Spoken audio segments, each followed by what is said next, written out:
Welcome to the Chronically Healthy Life show. When you hear the word chronically, do you automatically associate it with chronic disease?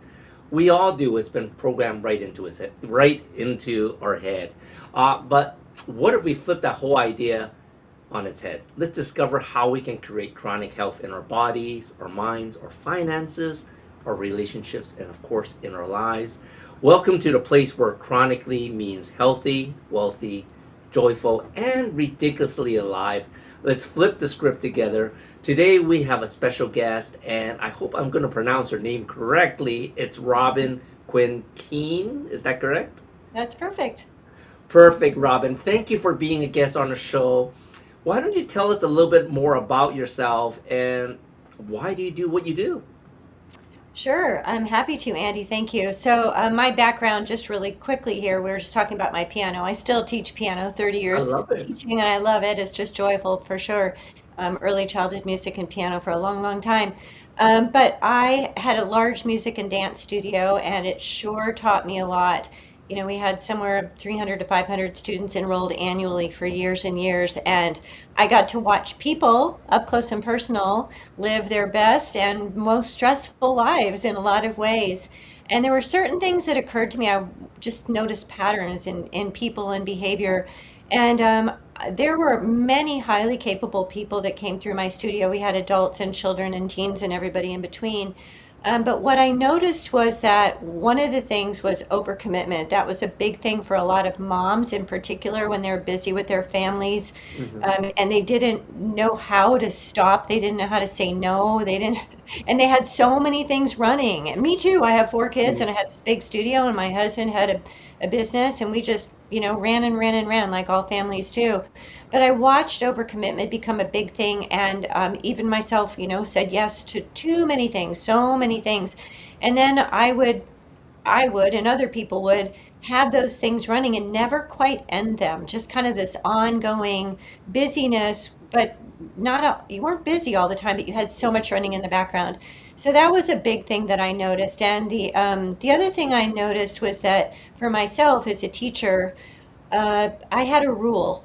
If I thought of one of my students in the middle of the night, that meant there was something I needed to say to them that I hadn't said yet. A Okay. conversation, right? And Hmm. that became a kind of a rule for me. Like, if there's somebody on my mind when they shouldn't be, what needs to be said? What needs to be done here? And that really guided me a lot. So with those things kind of in mind as my background, I work with highly capable people. They're good at everything. They look like they've got it all together, but they have Hmm. this sense of fatigue, low level fatigue, and they can't quite figure it out. And they think they're not productive and they think they need to manage it somehow. They need a better list, a better system. Hmm. When in fact, they probably don't. They have so many what I call open loops running in the background, unfinished conversations, avoided conversations, broken Hmm. promises to themselves, which is huge. Broken promises or outdated commitments and agreements with other people that they've actually never closed the door on. They've never closed the loop, and these things just live in the background for us, and they do take a toll on our health, Andy. I mean, I could keep going, but I think I might have shared with you there was a Harvard study of adults, Hmm. adult development, 85 years of study, and what they found was one of the biggest factor of longevity for people, quality of life, was the quality of their relationships, Hmm. right? That is a big one, and It is. when my wife and I started the show, that's one of the things that we wanted to share that we wanted to inspire with our relationship because we've been together since high school. We've been Yeah. together, gosh forbid, a very long time. Yeah, wonderful. But it is so true. And there are a lot of studies. It's like even like your network that you're growing old with. It's like when you grow old alone, you don't live a long time. Right. So yes, the relationship aspect is huge. And I love what you said about what people are just so committed to being busy, right? Mhm. So many people think that it's almost like a badge of honor, right? If who's the Yeah. busiest means that you're the most successful. And both you and I know when you're busy, you're not successful. You're not getting anything done. uh, and I love how you have figured out how to break that down, because it comes down to we're being busy with all these unfinished conversations and all these Right, unresolved decisions. right. Can you tell me how these things can be quietly maybe stealing the energy away from you? Well, sure. So as I see it, there are four different kinds of open loops.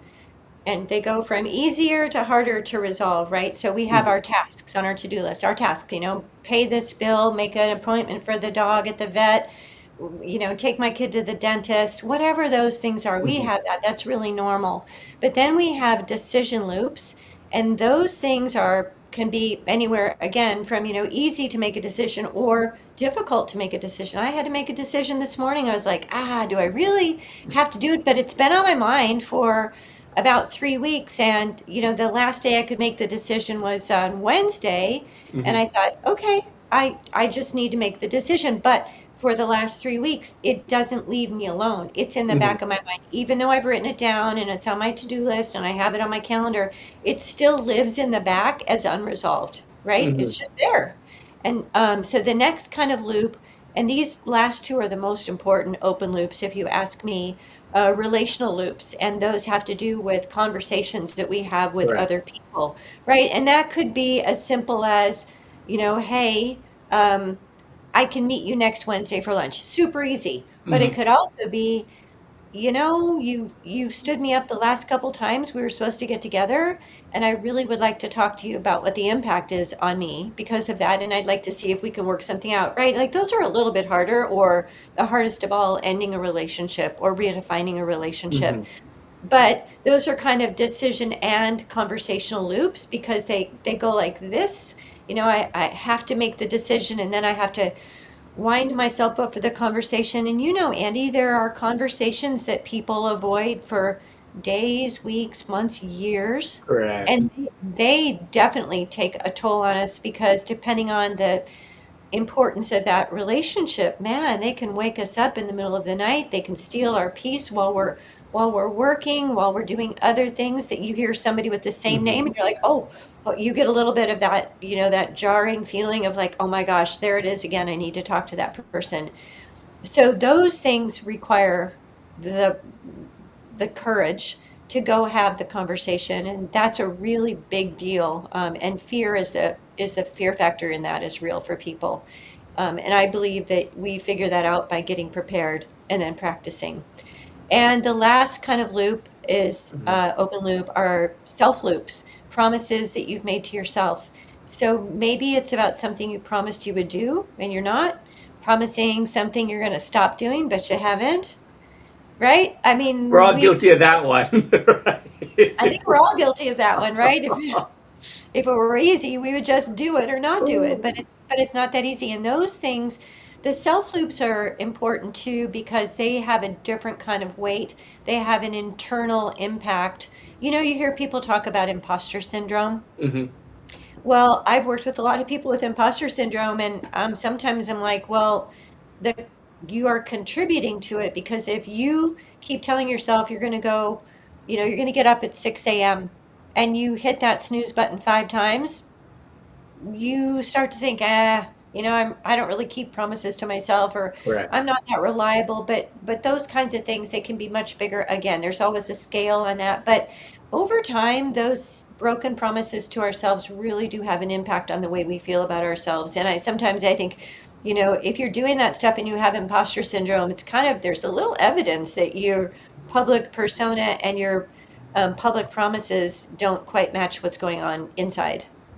That's a little spicy, but I, there's I some truth love that. there. That is spicy, and that relates so much in some of the things that we talk about. Specifically what I teach, because as a functional longevity coach, Hmm. I'm always sharing tips on how to improve your health, your life, your lifestyle, and we as coaches we always want to lead by example, right? Yeah, And yeah. some of these these self what did you call them, the when Self you loops, yeah, self these loops. self Yeah, loops, like yeah.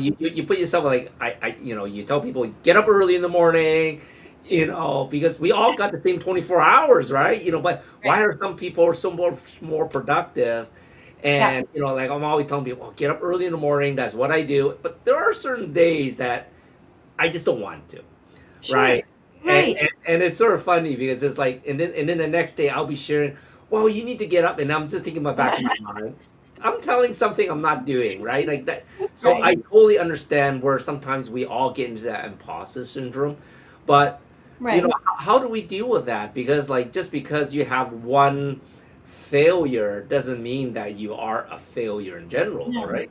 No, not at all. Not at all. And I think the best thing to do is be really honest with yourself, Mm, right? So I'll tell you a tiny story, but my mom died in her early 60s quite a while ago now, and I had four little kids, and it was she couldn't have helped it. It was a genetic thing, right? It was just what happened. But mhm, as a result, I said, "Oh my gosh, it's not going to happen to me. I'm not going to die at that age." And so we went on like an 80% raw food diet, and I cut out all sugar for myself. Yeah. right, Yeah. right. Oh yeah. I was like, I'm on it when I'm on it. Yeah. And so I stayed off of sugar for a few years. I Hmm. literally didn't eat raw sugar, any sugar for like 3 years. And then birthday party, whatever, I found Yep. myself eating chocolate, right? And I was like, oh man. And I had to let myself off the hook. I was like, Yeah. okay, realistically, with four kids and a busy life and all these parties and dance recitals and all this stuff, it's going to keep presenting itself. So how about I just renegotiate that agreement with myself? And so the I new love that. agreement became, okay, Robin, most of the time you're not going to eat sugar. But if you feel like it, you're a grown up, you can have it. You just know that most of the time you don't eat sugar. So I didn't feel bad for doing that. I felt like, okay, that was a more honest choice, Mhm. right? It's not about punishment and it's not about feeling bad about yourself, but it is about what you can honestly do. And it's no different with a client who says, hey, I'm going to make a bunch of calls this week. And you say, Right. great, how many? And they say 15. And you're like, wow, Yeah. are you sure? Like, Yeah. start with maybe three and let's see if you do it. And then they come back the next week and they're like, oh, I Yeah. only made I only made four. And you're like, Correct. okay, great, no problem. How about if we just reset this for Yep. so you can achieve this so you start telling yourself, I do what I say. And I think that's what it comes back to is we can be very aspirational. We can be very inspired to Yes. set a goal for ourselves. But we know ourselves. And so I would prefer to set a smaller, more reasonable goal and achieve it because I can build on that. Correct. Way harder to come back from unmet, promises to ourselves than it is to just set realistic goals and promises. Make smaller, right? I love that tip because I think so many people that coaches always saying set big goals, right? Yeah, I and know. and Yeah, then when they crash, yeah, now they feel like a failure, and then they they don't do. know how to pivot. And I think what you Right. just shared there is so important is giving yourself that permission to pivot. Maybe it was just a little bit too big. Like you said, calling 15 people and you caught four. Four is a Yeah. lot. That's four more people What? than you called yesterday, right? And that's a Right. major accomplishment, right? Right. Right. And see, people miss that then because then Mhm. the focus is on what I said I was going to do and didn't do rather than look what I did. Look what I Exactly. did. And so I've had, clients through the years, I've said, please, you need to look at the end of the day and you get a piece of paper and stick it on the fridge and get a pencil, not a pen, Yeah. and write down what did you actually do today? I Hmm. sent two emails, I made dinner for the family, I picked my kids up on time. Whatever the wins are, like start focusing on those because those you can build on. You can go look at that. Look at that. Hmm. I was on time. I did what I said. And so, but those loops, if you leave them open and they just weigh in the back of your mind, look at me, I don't do what I say. I'm an imposter or I'm a loser Hmm. or why can't I ever be good enough? Right, right. That's really damaging in the long run for people. It leads to, you know, even some people get depressed, right? They're just so For discouraged by sure. their lack of progress that it's a depression kind of thing. So I prefer to look at let's be realistic and Hmm. let's achieve the ones that you can and go from there. I love that. That's something that we love to share too, because so many of us, the way we're brought up, and raised, things are slightly different nowadays, which gone totally other direction. But Yeah. so many Yeah. of us is brought up, don't be a loser, right? Coming second is not the same as coming first, and Right. we dwell on the loss, right? Yes. But then, like, Yes. just imagine if we're racing against 10 people, you came in second. Man, I beat 8 other people. That's a win, That is a, right? So, yeah. so I think for like you said, concentrating for the wins throughout the day, and of Mhm. course, it's always going to wins and losses because we can't be all winners all the time. Like that's just not physically possible. Right. And then counting the wins, and then like you said, pivoting to get a couple more or work a little harder on the next one. It's Mhm. it's much more achievable than Yes. having these grand goals that just not achievable where you are right now. I'm not saying it's not achievable, but just not where Right. you are right now, right? Right. Do you remember the book Leap by Gay Hendricks, I think? Everybody read that book maybe Mhm. 5, 10 years ago, and it Sure. was, big, audacious, hairy goals. I'm Yeah. not sure he was the person that talked about that, but it was Yeah. the idea of like ridiculous goals, right? And Yeah. I mean, I'm easily swayed into a trap like that too, but I watched, I am. I'm like, oh, okay, game on, let's go. But the reality, yeah, of the disappointment and shame you feel Mhm. if you don't achieve it, that's a big thing, and Yeah. those goals are crazy, right? Exactly. I Yeah. love that. I love that. Well, we're going to take a short break, and then when we come back, I want to dive in a little more exactly what is an open loop, right? Because Okay. to me, it sounds very interesting, but a lot of people might not actually understand they have all these open loops going on, Yeah. and they don't know where to start. So let's take a Sure. short break, and then we'll dive right back right into it.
Is your skin aging, dry, tired, and dull?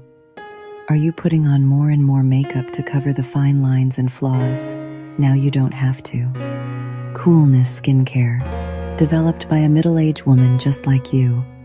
2 years in formulating. Pearlescent face and eye serum cream with Schisandra berries and dragon's blood extract for your face, eye, and neck. And the vegan version, Deep Love Face Cream, featuring powerful blue tansy. This face cream is everything you are looking for. Feel your beauty. Visit coolness.com or scan the QR code for more information. Welcome back to the Chronically Healthy Life Show. Today we have Robin Quinn Keehn as our special guest, and we're just diving into her topic on open loops. And in this segment, I really want to define to everyone out there what exactly is an open loop, and more importantly, how do we know when an open loop is actually draining us? Mhm. Great. That's a great question, Andy. I can tell you a couple of stories at some point that might help just make it a little bit more down to earth and real. My husband's always like, "You need to give more examples." So I'll give a couple examples. He's always Love telling it. me, he's always saying that to me. Like what? Um, so an open loop can take a number of forms, but let's just go with outdated or expired commitments, Okay. promises, or agreements. Okay. So let's just say that I've made a commitment to serve on a committee, and I've served on the committee for a year or two. And the direction that the organization is taking has shifted over that time. And I'm looking at what they stand for. I'm Mm-hmm. thinking, that's interesting. That's not going the way I thought it was going to go. Right. And it's about time for me to move on and step Mm-hmm. down from this. But I don't say anything and I just kind of wait for a better time. It's so busy for everybody right now, and they've got their big fundraiser coming up. And I said I would help with this, and I said I would do that. It's just not the right time. So I wait. I don't end it, I just wait. But Mm-hmm. it weighs, it's back in the back of my mind as Right. like, I need to end this, and I haven't said it yet. So I have a couple of options. I could just disappear. And then I've left a really ugly open loop because the person on the receiving end is like, where'd she go? Correct. Well, what happened? She didn't say anything, but she hasn't shown up the last three times. Mm-hmm. So I call that an unspoken broken. I broke my word. I backed out of something, Mm-hmm. but I never spoke to you about it. That's a big open loop. That's hanging between us, right? Mm-hmm. And the impact for me is that I have again, like, I didn't do the thing I said I was going to do, Right. and I've kind of left this year because I'm afraid of the conversation, and it's never the right time. And the impact on you is what happened to Robin? Where'd she Mm-hmm. go? So that's a great example of an open loop, right? There could be a conversation that you know you need to have with a loved one, Mm-hmm. and or maybe it's a romantic partner, whoever, but somebody that you know something has changed and you need to say something to them. But once again, not the right time. They're going through so much right now. I hate to bring it up. I'm afraid of being misunderstood, or I'm afraid that if I say this thing, the truth about our relationship is going to be too obvious. We can't just pretend that everything is fine, right? That's an open loop. It's between us. And I Mm-hmm. think that kind of open loop, Andy, is especially when it's with a loved one, where it's a high stakes relationship, right? An Mm-hmm. important relationship. I think that is a really tough one. And I've written a lot about it and talked a lot about it too, because that kind of unspoken broken, when I'm not saying anything and yet there's something I need to say. And it could be, I just, I need to tell you something you're doing is bugging me. It's just Mm-hmm. bugging me. Like whatever. I mean, you're leaving the toilet seat up. Okay, that's really silly because that's, so old, it's been around forever. But whatever it is, whatever you're doing, and yet I'm not saying it. And the problem with me not addressing it is that a lot of these things that get under our skin and we don't talk about, they grow. Mm. If we had just said it when it first bothered us, we might have been able to just take care of it, Correct. but we don't. And so we keep track of these things, and then the resentment starts to build. And they don't even know what happened. They have no idea that something is going on until it starts to show up. And the way it shows up is kind of your tone of voice. Maybe you're a little clipped with them. You're Mm-hmm. just a little less warm than you used to be. You get annoyed faster than ever. And they're thinking, what's up? But it's not them, it's me for not just Correct. saying, hey, I noticed this thing. Can we talk about it? Mm-hmm. Right? And those conversations are hard. I mean, how many of those conversations have you had with loved ones? I mean, many, right? Your mom makes dinner and she knows that you can't eat almonds, but she puts almonds on top of the salad and almonds in with whatever else. And you're like, okay, I just won't eat those tonight. Instead of just saying, hey, mom, I can't. Is there an alternative for me here tonight? Is there something else that I can have? Correct. Right? Not like, "Arr," but find a way to bring it up without, upsetting anybody. But we don't. We are quiet about those things. And so those create more damage because they live in your mind, and and then the other person, because we delay the conversation, we avoid the conversation. When we usually have it, it's usually not from a place of calm, Mm-hmm. intentional, So thoughtful. true. It's not. It's more of like, oh my gosh, you keep doing this thing, and they're like, what thing? I, what? Right? Mm-hmm. So I think that the avoided conversations are by far the ones that take the biggest toll. And if we're talking about the quality of our relationships being one of the largest markers of aging well, it's like we need to learn how to approach the people that are most important to us in a way where they're not triggered and we can actually have a productive conversation with them, right? That makes total sense. Yeah. Um, because I think the unspoken broken loops is the hardest ones because they are the hardest conversations, and Yeah. it's funny because you talk about loved ones, and that includes friends too, I imagine, right? Yeah, Not just family, absolutely. right? 100%. Yeah, And, yeah. and Anybody with whom you have it's a the conversations with acquaintances or people mhm, you don't know that well, okay, not that high stakes. They can still really bother you, right? correct, It still can be a thing, but it's these important friendships, um, whatever the relation, where it counts for something to you, where it actually correct. counts, where if by you saying something, you can resolve it and things will go on, or by not saying something, it creates a drift in the closeness, in the quality of the relationship. I have seen that so many times, not with just relationships between a husband and wife, but I've seen that with Mhm. siblings and Yep. friends, and sometimes, like you said, that uncomfortable phone call is just the easiest way to break that resentment that you've grown between the two of you, right? I admit I was guilty of that with my family. Like my brother said something that didn't agree with me. I didn't, and that separated us for years. You know what I'm saying? And Hmm. it's funny. It came to a point that I have to swallow my pride and say I'm sorry when I shouldn't be sorry. But I miss having that relationship with my brother. Right. You know what I'm saying? It's not that we swept it under the rug.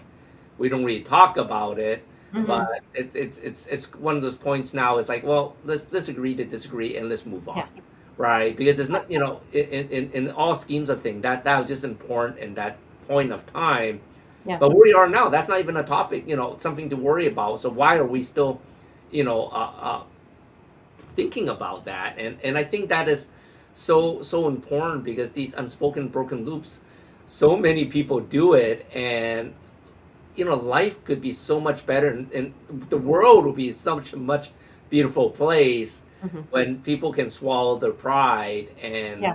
and get over it, or have the courage, like you said, because some of us It- are doing it out of fear to do something about it, right? Absolutely. And for me, Andy, one of the things that my kids would probably tell you I do too much, I ask a lot of questions. My son in particular is like, "Oh my gosh, you ask a million questions." Well, I I know, I do. I feel like being curious is better than being right. Correct. I don't need to be right. I prefer to go into a conversation curious and trying to get some understanding so I can find that connection again. Hmm. Now, one of the things you said about your brother reminded me of my brother. And a long time ago, like 17 years ago, when my dad passed away, a couple of things happened that I didn't love when my Hmm. brother came. Correct. And I never said anything Hmm. because I said, it's not worth it. It's just not worth it. But hear me, I never said anything Yeah. and I still think about it, right? I Yeah. haven't, not until you said that. I haven't thought about it. Correct. Well, I just talked to him this morning and it didn't cross my mind. But I think, I should probably clean that up with my brother. Yeah. It's not a big deal, Correct. but it's something that's been in the back of my mind without me even knowing it was there, but until you said that, for Correct. 17 years. Yeah. And wouldn't that be nice if I just said, "Hey, I noticed when dad passed away, these two things happened. The impact on me was I was kind of like, what? Hmm. And I just want to clean that up with you. Do you want to say anything about it?" And he could be like, "Nope." And I could be like, "Okay, at least I said something." He Correct. might, Correct. he might Correct. just say, "No, I don't want to say anything about that." And I have to say, "Okay." But what's really helpful too is if you're going to have a hard conversation, if you know you're going to walk into something, talking to the neighbor about loud music, talking Hmm. to your in-laws about interfering, talking to your adult kids about borrowing money. I mean, Correct. there are a million difficult conversations. I think what happens is people delay a lot of times, but people walk in not sure what they want from the conversation either. Hmm. So if I don't know what I want from the conversation, I just go into the conversation unprepared, unrehearsed. I'm likely to lose my way in the conversation. So, what are you looking for? Are you looking for clarity? Are Hmm. you looking to end something or evolve something or honor something? What do you actually want before you talk to this person? So, for instance, if I were to talk to my brother, what do I want? I think I just want to clear the air. I just want Hmm. him to know that I noticed something. And if he has any comments, great. And if he doesn't, at least I'm no longer thinking about it. Whereas if my neighbor's got loud music on, I know what I want to ask, which is, would you Right. please turn the music down? That's it. That's super simple. Hmm. But knowing what you want helps you stay steady when the conversation goes sideways because your target is that resolution. It's not just massive confusion and back and forth. No, I have a request. Here's Hmm. my request. Are you willing or able to honor it? Yes or no? Great. Got it. Thank you. Hmm. But we So. don't. We wander in and a lot of times I remember my mom saying to me, timing is everything, Hmm. Robin. And I don't think I knew exactly what she meant, but I do now because I hate being surprised by somebody coming in and going, can I talk to you? And I'm like, that immediate panic that you feel when somebody Right. comes in, especially if they've got a finger up. Yes. But I don't want to do that to somebody. And so I like to ask, when would be a good time to talk? Hmm. And if they're like, well, what's this about? Know what it's about so you can say something instead of leaving them in the mystery of, oh my gosh, now I'm in Right. trouble. What's this about? Right. So there are ways to come into a difficult conversation that are like a soft landing instead of just like a bam, right? Where you don't feel good. Do you have a minute? Can I tell you a funny story about this? Yeah, I would love that. Yeah. So this is an embarrassing story, and I've told a few people, and most people fall off their chairs laughing when I tell them. So if you disappear, Andy, I'll know that I startled you and stunned you. So I've not always been good at taking feedback, and I had a friend.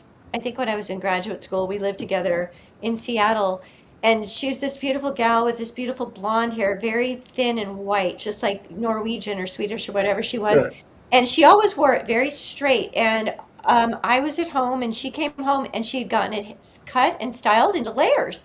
And I went, oh, wow, look at your hair. Do you like it? Because I didn't know. There I am Right. with another question. And she said, you always do that. You always. And you know what? I was so shocked, Yeah. I fainted. I All right. literally fainted. Not being able to take criticism well. I mean, and I literally, woke up. I still remember I'm looking up from the tile on the floor with a big knot on the back of my head, right? I fell into the tile. So embarrassing. But I think about that because I think about that and my mom's words, timing is everything. But Hmm. that because it is, and nobody likes to be just lit into with no preparation. So I think one of the kind things we can do when we're ready to have a difficult conversation is ask, is this a Hmm. good time? Or when would be a good time? And give them a very simple answer if they say, what's this about? And Correct. if they're willing right then, you can just say, it's something I've been noticing and I didn't want to let it go any longer. I wanted to bring it up, you know. And Hmm. maybe it's on me for not saying something sooner, but I don't like the distance that I'm feeling from you. And here's what I'm noticing, and the impact for me is distance. And here's what I would love. What about you? Right? Letting them have Hmm. something to giving them a space to react, right? Correct. Correct. Correct. I love that.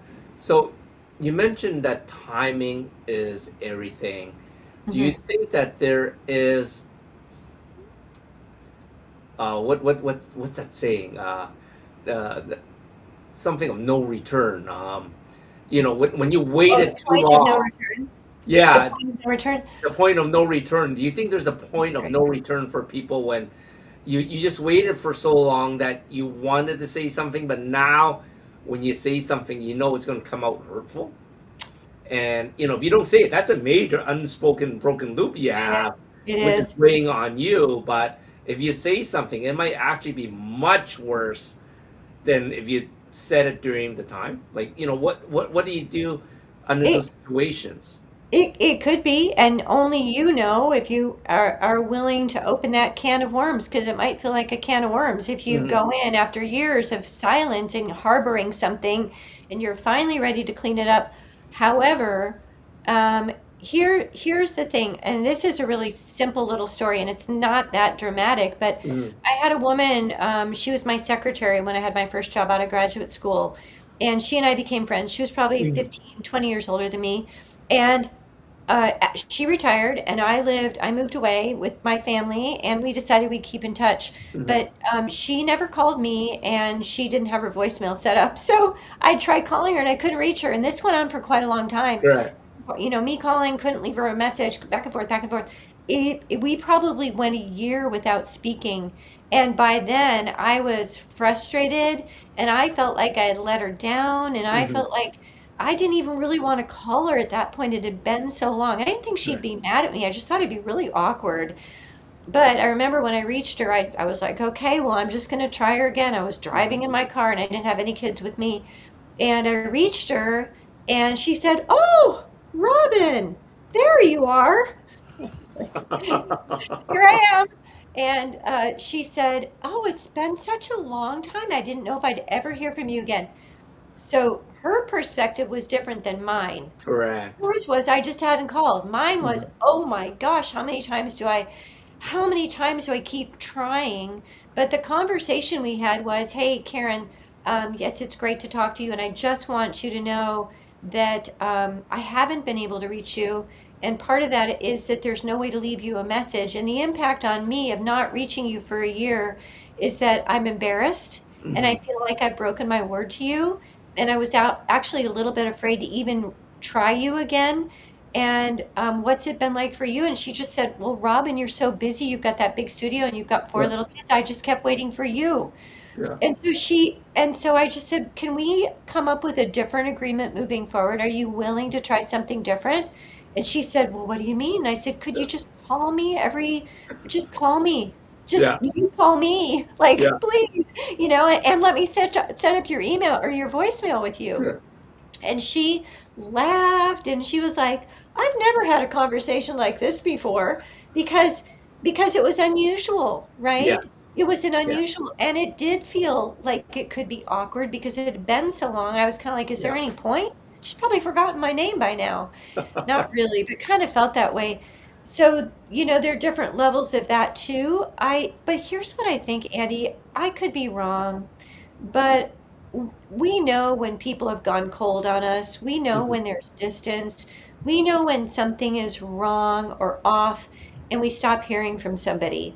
And Correct. sometimes, no, it's probably not worth it because we've moved on and we've let it go. We can close loops on our own. We don't need somebody else. We can just forgive and resolve that this is closed. I don't Correct. need to poke the bear. It's Yeah. wisdom not to have the conversation. On the other hand, there are times where it's still on our mind and it wasn't a bad thing when it ended, it just kind of faded away or whatever. And I think people appreciate it when they get a call or a Mhm. note years later saying, I dropped the ball. I am so Right. sorry. At one point, our friendship was really important and it's on me, totally on me. And I just Mhm. wanted to say, I'm sorry. And I think people are very surprised by that. And I think it's a beautiful gesture. So I think there's both.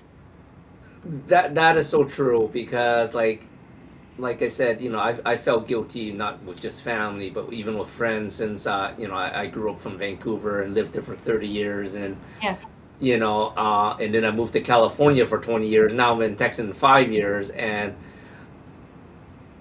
you think that the friends are always going to be there for you, but sometimes it is difficult picking up the phone, Hmm. and Hmm. if you haven't spoken to them for over a year or two, it's sort of like you have this anticipation that it's going to be so awkward. But the funny Yeah. thing is, it's sort of like what you says. Once a conversation gets going, it's almost like there's no time that's passed, right? It's Right. sort of like it's Right. like your friend telling, "Wow, it's like why are you feeling so guilty? Just waiting for your call. How's life, right? Yeah. Yeah.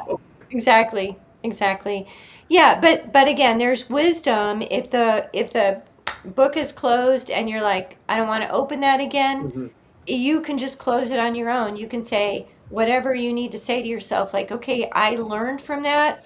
It was rough. I don't need to step back in, especially in something that's been abusive or So true. anything, whatever, bad stuff, right? I'm not going to go back and talk to that person, but I can on my side say that loop is closed. Conversation is not necessary at this point. I love that. I love that. We're going to take another short break. And when we come back, I know you have this really cool tool. And I would love to go through that tool and share with people real time what open loops look like. Sure, I'd love to. All right, we'll be right back.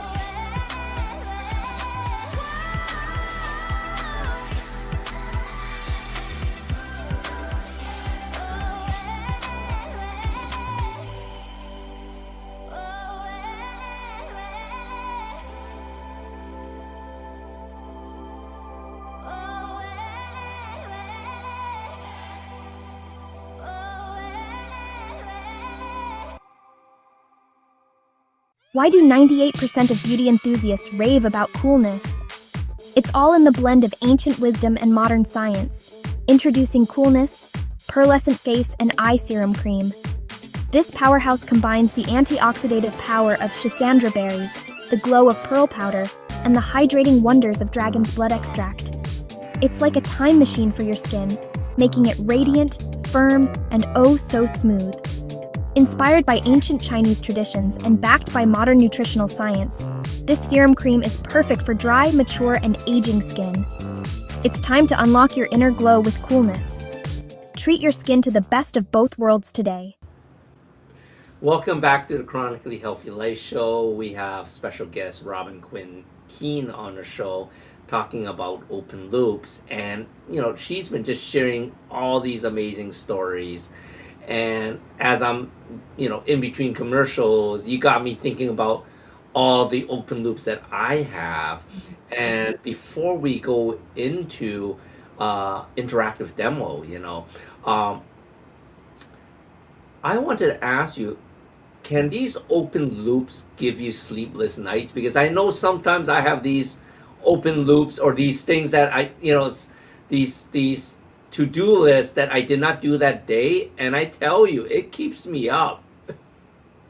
Absolutely. And I think that's part of the problem is like even the cortisol hit of, that, oh my gosh, I didn't do that thing. I said I was going to do that thing. That thing is due tomorrow. That decision needs to be made. Yes. I mean, all the time, Andy, right? Like these things do wake us up. And I have clients that I've, known for years, and a lot of them have worked with me and they've detoxed their to-do list and all of Yeah. that and gone through closing loops. However, it's easy to slide back into, like I get a little lax with things and then I hear about it. It's like, oh my gosh, I was up at 2 and I laid there till 4. Yeah. And what was on your mind? Well, all these things I haven't done yet, these things I said I was going to do. And so, yes, I believe that is a lot of times the thing that wakes us up in the middle of the night. Conversations we need to have, tasks we need to finish, Yeah. decisions we haven't made yet, like, I don't know, a million things. I mean, I wake up in the middle of the night, usually I'm thinking about,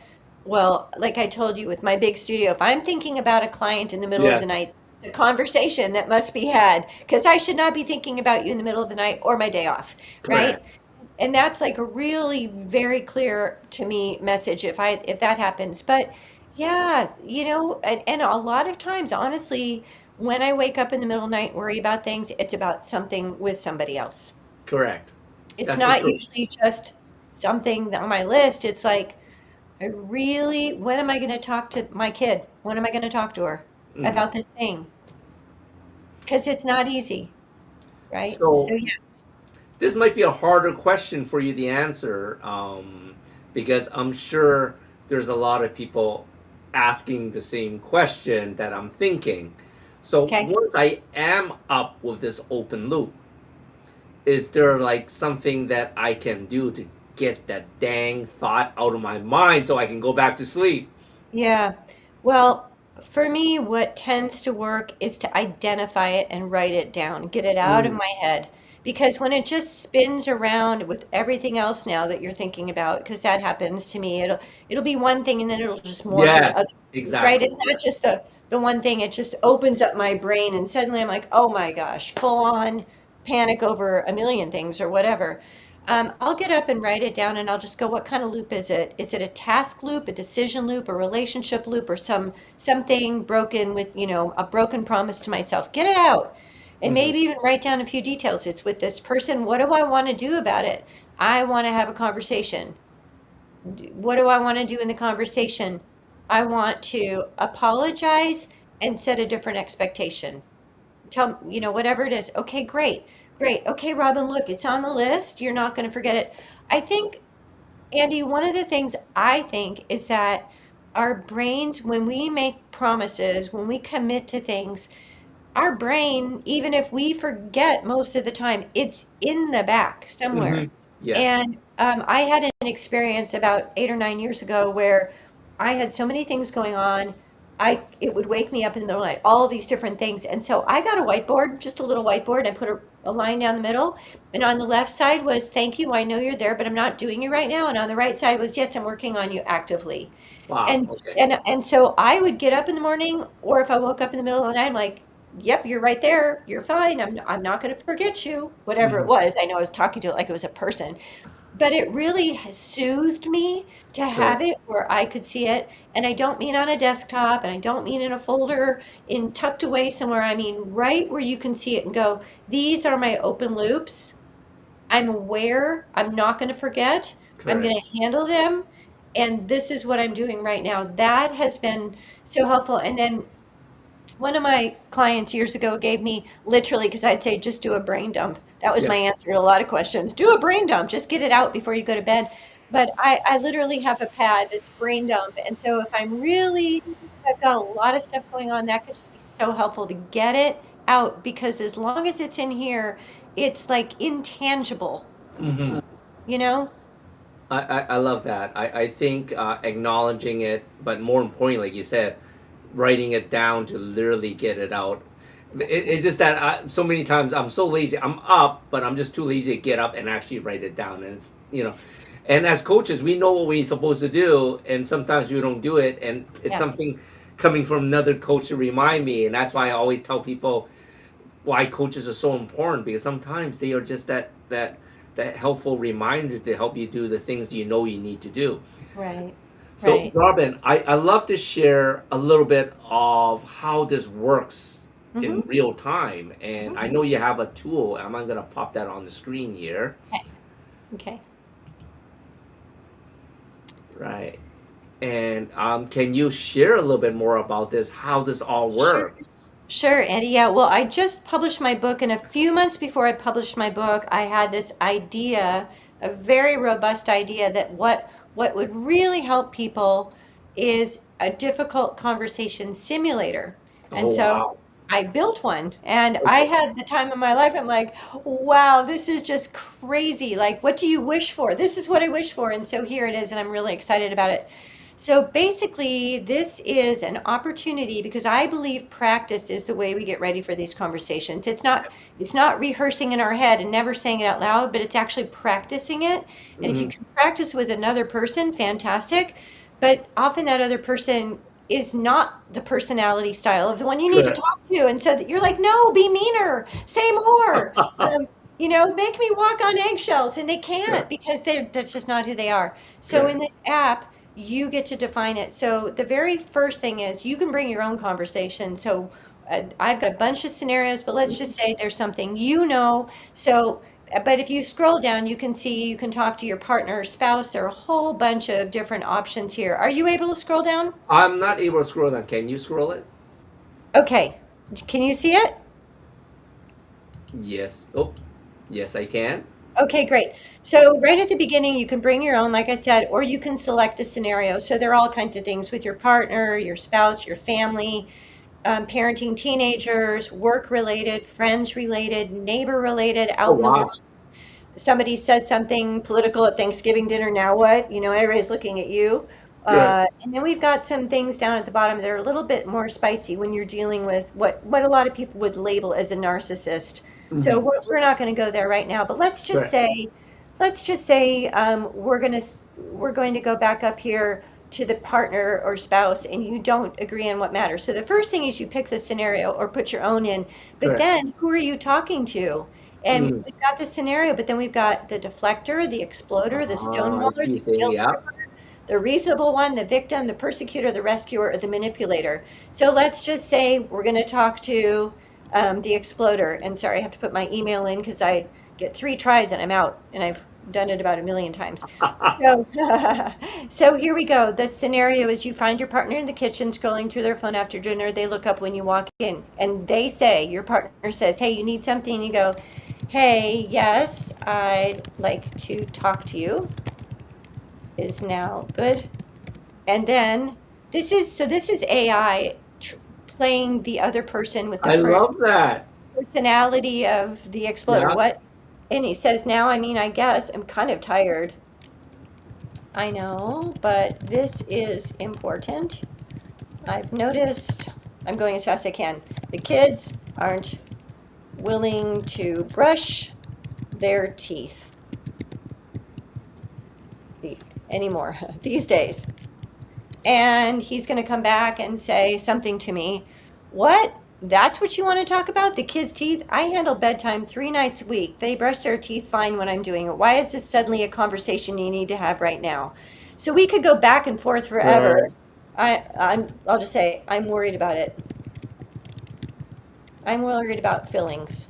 Let's just make it super simple. Right. I would obviously say more, right? But once I'm done with this, he comes back, so talk to them about it. Yeah. So, but let's just say we could go back and forth for as long as we wanted to. But now we're going to wait for their score, and while we're waiting for the score, if we went up to the top in that little eye, we could see how we're being rated.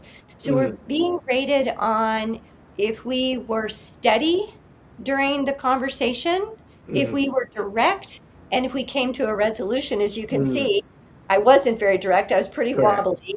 I was sort of regulated. I kind of held my ground, and I Yeah. did not get anywhere near a resolution. And then Hmm. I get a score on this, which is explained up here. Capture the loop. What kind is it?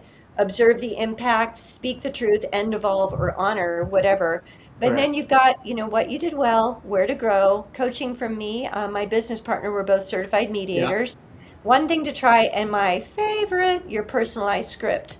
So I love this that. is That something you can have sent to you, but it's like if you read this script, you'd be like, "Oh, that's how I should do it." So just to be clear about, you can see what the framework is. You correct. can see the different personalities so that you know who these people are. Yep. So that's it. I'll stop sharing it though, Yeah, Andy. that is amazing. And it's this tool. How do people get access to this tool? Is it a paid Yeah, tool? Is it something it's they can free right try? now.